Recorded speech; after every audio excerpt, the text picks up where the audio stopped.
नमस्कार भैया बहनों। हमारा पहला टॉपिक था लिंग और अभी दूसरा हमारा प्रकरण है वचन।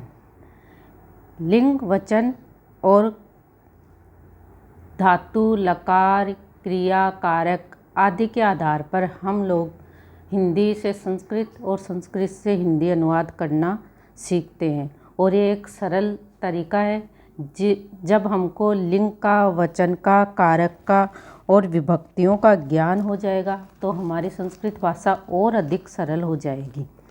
तो हम आज अपना दूसरा टॉपिक शुरू करते हैं, जिसका टॉपिक है वचन। शब्द के जिस रूप से एक या एक से अधिक वस्तु, व्यक्ति या स्थान विशेष का बोध होता है अर्थात ज्ञान होता है। संज्ञा के जिस रूप से संख्या का ज्ञान हो उसे वचन कहते हैं। वैसे तो हिंदी भाषा में वचन दो ही होते हैं, पर संस्कृत भाषा में वचन को 3 प्रकार से बताया गया है। संस्कृत भाषा में वचन 3 प्रकार के होते हैं: एक वचन, द्विवचन और बहुवचन। एक वचन वह होता है जिन शब्दों से एक ही वस्तु का ज्ञान होता है, अर्थात हमको जिस संज्ञा शब्द से एक ही वस्तु का ज्ञान हो उसे एक वचन कहते हैं। जैसे बालकः है, बालिका, पुष्पम। इसी प्रकार निम्नलिखित शब्दों को हम एक वचन का बोध कराने वाले शब्द मानते हैं। जैसे पुल्लिंग में आता है छात्र, दर्पणः है, अश्व है, नृपः है, मेघ है। इसी प्रकार स्त्रीलिंग में अध्यापिका, पाठशाला, सीता, वसुधा, कथा। उसी प्रकार नपुंसकलिंग है जिसमें आता है कंदुकम, कमलम, पुष्पम, धनम। जैसा कि मैंने आपको पहले बताया था कि पुल्लिंग शब्दों का अंत ऐसे होता है तो हमें इसकी पहचान हो सकती है कि एक वचन पुल्लिंग शब्दों में ऐसे इसका अंत हो रहा है। उसी प्रकार स्त्रीलिंग शब्दों में आ की मात्रा से अंत हो रहा है, तो इसी प्रकार यह आ की मात्राओं से अंत होने वाले शब्द स्त्रीलिंग के। और नपुंसकलिंग में हम उस पूर्व अभ्यास का वापस अभ्यास कर सकते हैं जिसमें हमको मैं लगा हुआ लगता है, वह नपुंसकलिंग में आता है।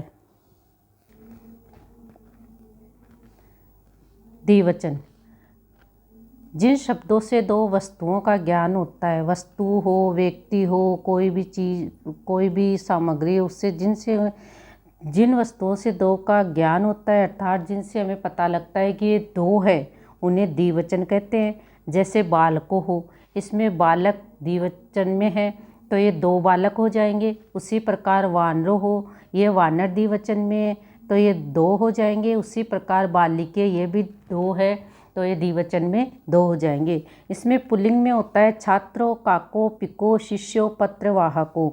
स्त्रीलिंग में रमे, बालिके, यमुने, गंगे, गीते। उसी प्रकार नपुंसकलिंग में नगरे, क्षेत्रे, पत्रे, वने, कमले। ये सब शब्द रूप के आधार पे होते हैं। उसी प्रकार तीसरा वचन है इसका बहुवचन, जिन शब्दों से 2 से अधिक होने का ज्ञान होता है अर्थात बहुत सी संख्या में कोई भी व्यक्ति, वस्तु होते हैं, उन्हें बहुवचन कहा जाता है। बहुवचन में आता है बालकाः, फलानि, पुष्पाणि आदि ऐसे शब्द बहुवचन में आते हैं। इनमें है पुल्लिंग में जनकाः, मयूराः, अश्वाः, गजाः, पत्रवाहकाः। स्त्रीलिंग में वाटिकाः, निशाः, बालिकाः, गीता, रमाः। और नपुंसकलिंग में आते हैं धनानि, पुष्पानि, कमलानि, नगराणि। ये भी हमारे एक वचन, द्विवचन और बहुवचन हमारे शब्द रूप के आधार पे इनको बनाया जाता है और शब्द रूप के आधार पे इनकी पहचान होती है कि एक वचन में कौन सा आएगा, द्विवचन में कौन सा आएगा और बहुवचन में कौन सा आएगा। हमारा आगे का टॉपिक रहेगा पुरुष। अगर हमको वचन, लिंग, पुरुष, लकार, कारक आदि के चिन्हों का अच्छी तरीके से ज्ञान हो जाएगा या हमारा अभ्यास अच्छा हो जाता है तो हमारा संस्कृत में अनुवाद प्रकरण करना और हिंदी में अनुवाद करना और हिंदी का संस्कृत में अनुवाद करने का बहुत अधिक सरल अभ्यास हो जाएगा। धन्यवाद। आगे आप लोग कोरोना वायरस के कारण सभी भैया बहनों से अनुरोध है कि वो घर में रहे और सुरक्षित रहे।